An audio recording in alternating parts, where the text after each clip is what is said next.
la deuxième période de Luchon, en fait, c'est le XVIIIe siècle. Ça, c'est une période très importante. Pourquoi? D'abord, il faut recaser un petit peu, remettre un petit peu les choses dans leur contexte. Non pas qu'on va occulter le Moyen-Âge. Durant le Moyen-Âge ou dans les périodes antérieures, entre la période romaine et le XVIIIe, il y a certainement eu des activités de cure, on a utilisé l'eau, mais pour des populations beaucoup plus local, plus restreint. Ouais, ça venait pas d'aussi loin. Il n'y a pas système de cure organisé. Donc, Luchon, c'est un bourg rural à ce moment-là. On exploite la plaine pour faire, sur le plan agricole et la montagne pour l'élevage. D'accord. Il faut en rester là.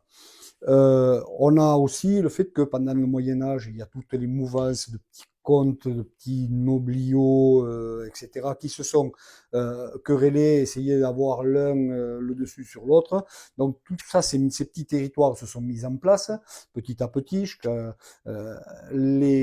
la période moderne, que l'on appelle moderne, c'est-à-dire la période qui est à partir de la Renaissance et toute cette période-là. D'accord. Et donc, au XVIIe siècle, il y a eu la fin des Habsbourg sur le royaume d'Espagne. Ouais, Et sans descendance. Sauf qu'entre-temps, Louis XIV avait fait un mariage stratégique, c'est-à-dire qu'il avait épousé une Habsbourg.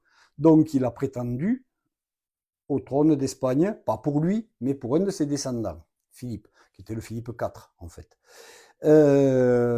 Seulement, évidemment, les descendants des Habsbourg qui se trouvaient encore sur le secteur de Vienne, qui se trouvaient encore en Autriche, et toute la partie est de la France, de la France actuelle, ne le voyaient pas de cet œil-là. Donc, ça a donné lieu à partir du début du XVIIIe, c'est-à-dire environ 1701 à 1702, là par là, aux guerres de succession d'Espagne. Oui. Alors, ces guerres de succession d'Espagne, elles se sont principalement déroulées soit dans le nord, parce qu'il faut savoir que les Habsbourg d'Espagne possédaient aussi le secteur de la Belgique, de la Flandre et de la Franche-Comté. Ça s'est déroulé donc là, sur ces frontières-là, soit alors ça s'est déroulé sur la frontière pyrénéenne, forcément. Ouais.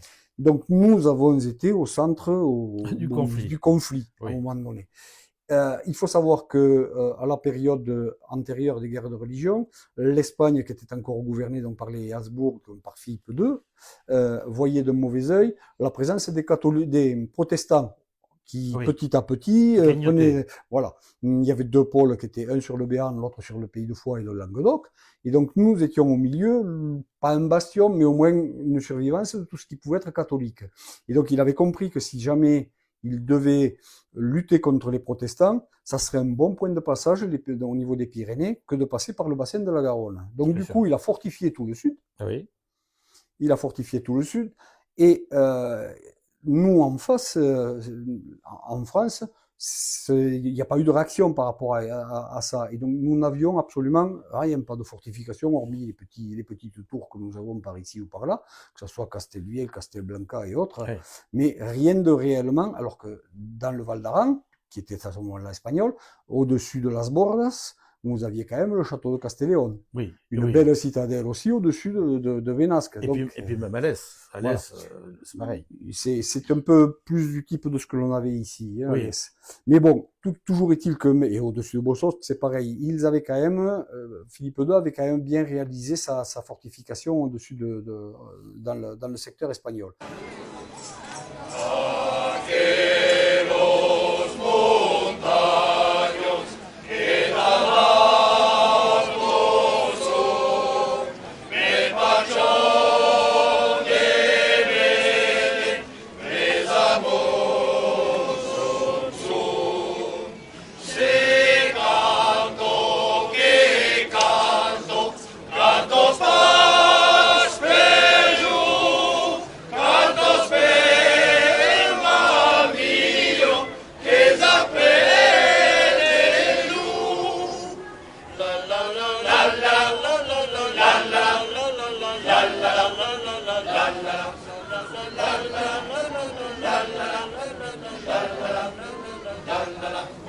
Donc, au moment de la guerre de succession d'Espagne, forcément, nous, ici, nous n'avons rien pour nous défendre. On Bien nous sûr. loge les troupes. On avait le marquis de Roselle qui était sur le secteur, qui avait ses troupes qui logeaient ici. Donc, on peut imaginer, quand on logeait des troupes, il faut les nourrir. Bien sûr. Déjà que les populations locales ne sont pas richissimes, elles ont du mal à se nourrir elles-mêmes, donc il faut en plus nourrir la troupe. Là-dessus, on amène du ravitaillement un petit peu de l'extérieur qui va être sous forme sur pied, hein, c'est-à-dire que si on amène des vaches, Oui, on ne va oui. pas les amener déjà Oui, oxy, oui, oui, on va oui. les amener sur pied, donc il faut aussi les nourrir, il faut s'en occuper, les entretenir, etc., etc. Donc c'est quand même un impact et quelque chose quand même qui est pesant pour les populations locales. Oui. Il y a eu des des manœuvres de troupes, qu'elles soient pour aller sur Benasque, puisqu'il y avait la citadelle de Benasque qu'il fallait assiéger, passer de l'autre côté sur Castelléon, passer sur un point un peu stratégique qui était la Conca de Tremp, parce que ça permettait de donner accès sur toutes les plaines Oui, d'accord, oui, catalanes, où il y avait les Habsbourg qui étaient quand même encore prépondérants. Et donc, toutes ces manœuvres militaires, à un moment donné, qu'est-ce qui s'est passé? On part allègrement pour aller assiéger Vénasque et on se tient pour certaines troupes dans la région de Montrégeau. Le comte de Taf, qui était à la solde des Habsbourg, a bien senti le je vais en truc. venir, oui. Il a pris pas mal de locaux dans le Val d'Aran, des troupes qui étaient un petit peu des mercenaires, ce que l'on appelait à l'époque des Miquelets. Les Miquelets, oui. Voilà. Oui. Et donc, avec cette armée un petit peu disparate, il franchit le portillon, non pas directement au portillon, mais le petit col qui a juste à côté. Juste à côté, ouais, ok. Voilà, pour pouvoir être un petit peu plus discret. Il est descendu sur Luchon, d'abord sur Saint-Mamé, qu'il a brûlé, rasé, et il en a fait de même sur tous les villages autour, que ce soit Montauban, Juzet, et surtout Luchon. Luchon a été complètement rasé. Ils ont pris les Aranais, enfin les soldats qui se trouvaient sur place, ils ont pris tout le bétail qu'ils ont pu amener avec eux, Oui, et ils sont repartis au Val-d'Aran. Ce qui a donné lieu à un certain ressentiment de la part des Luchonnais qui se sont retrouvés d'une part, ils n'avaient plus rien, les maisons granges, elles avaient brûlé, et en plus, il n'y avait plus de troupeaux, il n'y avait plus de quoi manger. Donc c'était quand même quelque chose d'assez important. Là, ça a permis, donc Luchon en septembre 1711 a été carrément rasé. Oui, il n'y avait plus rien qui existait. Il restait l'église au milieu, ce qui faisait dire à certains que bon, il y avait eu une intervention divine qui avait préservé l'église. Et c'est à cette époque-là qu'ils avaient pris l'orgue ou pas, en 1700? Qu'ils avaient pris l'orgue de Luchon. Non, il n'y avait pas d'orgue là. Il n'y avait pas d'orgue à ce moment-là. Dans l'église. C'était l'ancienne église, c'est l'ancienne église Sainte-Marie à Luchon, la très très vieille église qui a été remplacée par celle actuelle. C'est là qu'il y a l'orgue. Et donc, quand ils ont eu fait tout ce qu'ils ont pu raser, les rasières qu'ils ont pu opérer sur Luchon, ils sont donc repartis dans le Val d'Aran. La guerre de succession d'Espagne, elle s'est terminée vers 1714-1715. Il y a eu des traités qui ont réglé un petit peu les choses. Et quelque temps après, le roi d'Espagne, qui était donc l'héritier de Louis XIV, s'est décidé à récupérer un petit peu ce que les traités avaient fixé d'une manière, notamment toutes ses possessions en Italie et tout, qu'il ne pouvait plus avoir. Parce qu'il faut toujours lâcher un petit côté pour pouvoir récupérer de l'autre. Et donc, il y a eu ce que l'on appelait la guerre de quadruple alliance, où alors là, lui, il est rentré en guerre carrément contre la France. Et la France et ses alliés. Il y avait notamment l'Angleterre et l'Autriche à ce moment-là. Et donc, il rentrant en guerre contre ces pays-là, la guerre de quadruple alliance a été très très rapide. Et c'est à cette occasion-là que le château de Castelléon a été pris. Et l'armée française, les régiments français, ils sont passés par le portillon en élargissant les routes, etc., pour pouvoir monter des pièces d'artillerie, mais des petites pièces, c'était pas 75, c'était quand même des petites pièces d'artillerie, pour pouvoir faire tomber Castelléon. Et entre autres, pour pouvoir passer par le portillon ces pièces d'artillerie, ils ont levé carrément quelque chose comme 2000 personnes dans le canton. Mais avec le ressentiment de 1711, ils n'avaient pas oublié. Oui. Et donc, ils ont pu quand même lever pas mal de gens pour pouvoir aller travailler et faire élargir la route comme ils devaient. Et du coup, ils ont pris Castelléon. Et là-dessus, le tribut des vaches, etc., des troupeaux qui avaient été volés, bon, il y a eu des tractations pour essayer d'en récupérer un maximum. le ressentiment étant là. Petit à petit, ça s'est un petit peu Estompé. envolé. Ouais. Et juste après la guerre de Quadruple Alliance qui a terminé dans les années 1720, en 1723, manque de bol, on a eu un gros incendie sur Luchon. Luchon s'était reconstruit, mais c'est beaucoup de toits de Donc, il y a eu, chaume. il y a eu 1711 et 1723. Voilà. Où Mais 1723, c'était pas un fait de guerre. Oui. Peche cuelletos, peche tus homen. Peche cuelletos, peche tus homen. Oleche soletos, peche homen. Oleche soletos, peche homen. La la la la la la la la la la la la la la la. Oleche soletos, peche homen. D'accord. Donc on se retrouve sur une ville, il faut avoir imaginé une ville qui est quand même un bourg qui est quand même relativement exsangue, quoi, où c'est du rural, il y a pas grand chose quoi dans le coin.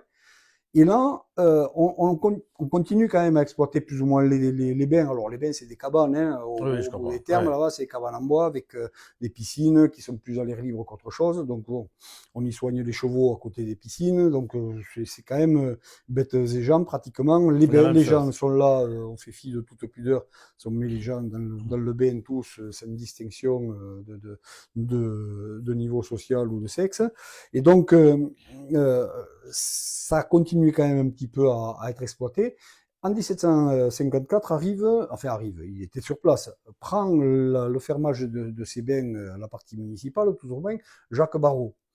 Ce Luchonnais d'origine va essayer de modifier un petit peu et de reconstruire un petit peu ce côté thermal.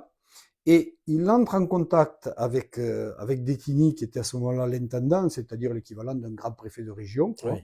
l'intendant de la région. Il rentre en contact avec lui, il le fait venir en 1759. Détigny vient.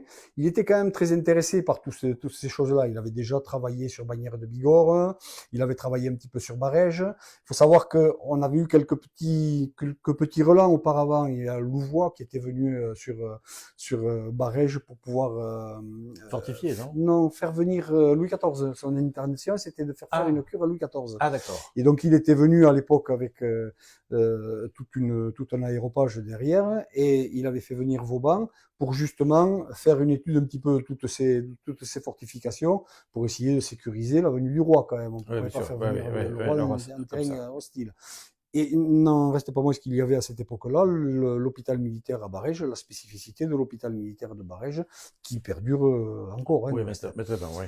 Et donc, si on revient sur Détigny, donc toutes ces choses-là un petit peu agglomérées, Détigny était aussi ce qu'on appelait un grand voyer, c'est-à-dire que c'est quelqu'un qui avait compris que dans la communication terrestre résidait réellement le développement économique. Donc Oui.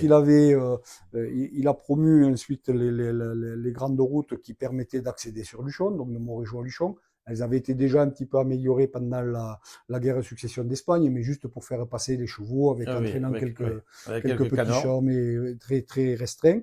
Donc là, il a créé cette route pour pouvoir réellement monter avec des véhicules autres. Ensuite, il a créé aussi à cette époque-là la route, ce qu'il appelait la route thermale, c'est-à-dire ce qui est devenu après la nationale 618 de Luchon.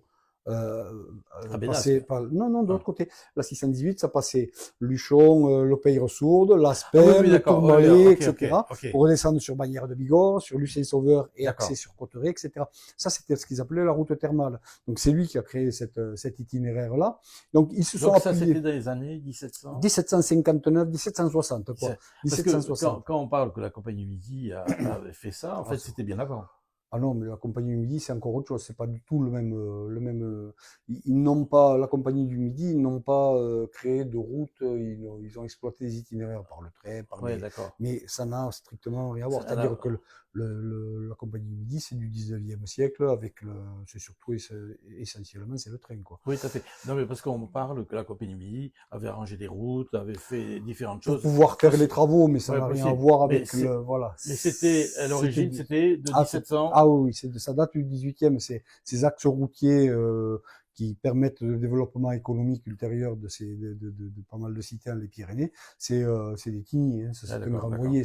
Il avait des choses un petit peu plus originales qui étaient notamment les relations avec l'Espagne. C'est certainement pour ça qu'il a soigné un petit peu ces routes qui permettaient d'accéder dans les fonds de vallée, notamment dans la vallée du Luron, où il avait commencé à faire percer un tunnel sous le port de la Pesse. Ah bon? Et le tunnel, le départ des travaux existe encore. C'est à peu près une trentaine de mètres. Le tunnel a fait une trentaine de mètres. Il comptait passer de l'autre côté parce que on pouvait aller chercher du minerai de l'autre côté. Et surtout, ce qui les avait intéressés, c'était le bois pour la marine. Oui, d'accord. Donc, ce tunnel, il avait l'intention quand même. Alors, bon, le problème du tunnel de la Pesse, c'est qu'il faut quand même arriver à ce tunnel, quoi. La vallée de la Pesse, c'est pas tout simple. Non, c'est pas toujours facile, Ouais, d'accès. Et donc, faisant ces routes, il a été aussi très sensible à tout ce qui était thermal. Et Barrault l'ayant fait venir, il lui a montré les résultats qu'il avait au niveau de tout ce qui était soins thérapeutiques, en fait, avec les gens qu'il avait pu soigner, qui étaient pas d'une région très éloignée d'ici, mais il a montré le potentiel qu'il pouvait y avoir dans ce secteur sur Luchon au niveau thermal. Et donc là-dessus, Détigny était d'accord pour essayer de faire évoluer la station, et il est rentré en étant sur Paris, il est rentré en contact à ce moment-là avec le maréchal de Richelieu, qui était lointain parent du cardinal de Richelieu, hein, mais c'est pas la même période. Hein. Et donc, à ce moment-là, en rentrant en contact avec Richelieu, qui avait, il avait fait maintes batailles, donc Richelieu, il avait besoin à un moment donné de soigner son corps un peu meurtri.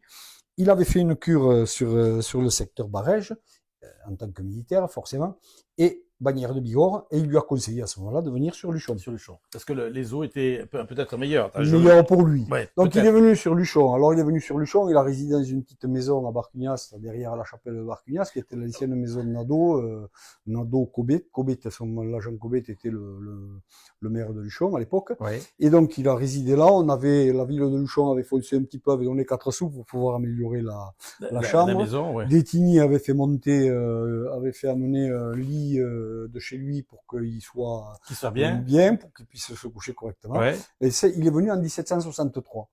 Ça lui a plu. Il est revenu un petit peu plus tard. Et en 1766, quand il est revenu, il n'est pas revenu seul. C'est-à-dire que, étant sur la cour à Versailles, il a ramené quelques personnalités du moment. Donc, je passerai les titres, que ce soit la Pompadour, Comtesse Brionne, etc. Donc, il a ramené toute cette aristocratie. Il en a ramené quelques éléments ici. Et c'est réellement ce que l'on peut appeler la première saison thermale à Luchon. En 1766. Les termes ensuite se sont structurés, mais c'est réellement la deuxième naissance après les Romains, la deuxième naissance de Luchon. C'est 1766. 1766, c'est réellement la première saison thermale digne de ce nom. Comme il faut. Ouais, forcément, c'est quand même quelque chose qui touche une certaine aristocratie. Ça a quand même donné du boulot et de l'activité aux populations locales, et pas mal d'ailleurs à ce moment-là, ça avait quand même un intérêt. Et on va voir cet intérêt qui va venir croissant pour les eaux, à savoir au moment de la Révolution, la tentative de la construction d'un bâtiment par le successeur de Détigny, d'un bâtiment thermal. La municipalité avait racheté tous les terrains, toutes les petites cabanes qui appartenaient aux uns aux autres, non sans facilité. Il y a eu des affaires qui se sont terminées au tribunal et tout, mais finalement, à la fin, tout le monde avait revendu sa part à la ville de Luchon. Au moment de la Révolution, ça avait arrêté le premier programme de l'intendant de la Chapelle. Ils ont été obligés par les réglementations déjà, on parlait de la dette à cette époque-là. Pour régler la dette, on a récupéré les biens de la ville de Luchon, que l'on a donné, qu'on a été obligé de rendre à l'État, mais la ville de Luchon les a récupérés quelques années après. Donc ça, c'est la période 1793-1796. Et à la suite de ça, les différents maires qui se sont succédés à Luchon ont tous eu conscience qu'il fallait construire des thermes en dur, quelque chose de correct. pérenne. Voilà. On avait avant des cabanes en bois. Les thermes, c'était quoi? C'était un hôpital pour les pauvres, mais il n'avait d'hôpital que le nom, parce que c'était un bâtiment tout en bois, couvert en chaume, qui avait d'ailleurs brûlé à plusieurs reprises. On se baignait dans des baignoires que l'on partageait avec un collègue. C'était des baignoires à deux, tête bêche, avec un couvercle qui revenait, qui laissait ouvert juste la possibilité de la tête. Mais bon, c'était vraiment quelque chose de relativement modeste, quoi. Je me demande si j'ai pas vu ces vestiges aux anciens thermes de l'Est. Ces espèces C'est possible. de cuves C'est donc en possible qu'ils pierre, en aient comme en ça. pierre. Ils ont dû Et, avoir les mêmes. oui, je pense. Mais il y a encore les vestiges C'est possible, hein. dans les anciens Parce termes que- qui n'existent plus maintenant. Mais ces anciens termes, donc mais ils s'en servent comme pot de fleurs maintenant. Oui. Mais on le voit bien, on le voit bien. Mais ici, on a eu les baignoires en dur qu'à partir du 19e siècle, sauf les bains romains qui étaient encore un petit peu différents, hein, qui étaient un assemblage de dalles très Oui, spécifique. d'accord. Mais les baignoires en dur, réellement, on a eu ça à partir du 19e, fin 18e, début 19e. Je pense que on a commencé à en avoir dans les fameux bains qui avaient été construits par l'intendant de la chapelle. Et ces baignoires-là ont dû être récupérées, les premières, pour pouvoir faire les premiers bains, qui étaient les bains de la Reine, qui étaient collés sous la première partie des colonnades des thermes Chambert, pour Oui, situer à peu d'accord. près. Donc ces thermes-là, les bains de la Reine, ont été construits entre 1805 et 1815. Ça a mis du temps, c'est-à-dire que le fermier, à la fois, a exploité les bains, en même temps qu'il continuait à le construire. D'accord. Donc, moi, je pense qu'il a récupéré des baignoires des anciens thermes de la chapelle devant. Il en a récupéré quelques-unes qui après ont été distribuées un petit peu n'importe où. Il y en a qui ont fini comme abreuvoir ici à Luchon. Il en existe une. Je dis pas où elle est parce que je voudrais pas qu'elle disparaisse, mais je sais qu'il en existe. Ah, il une en encore. existe une encore, Voilà. d'accord.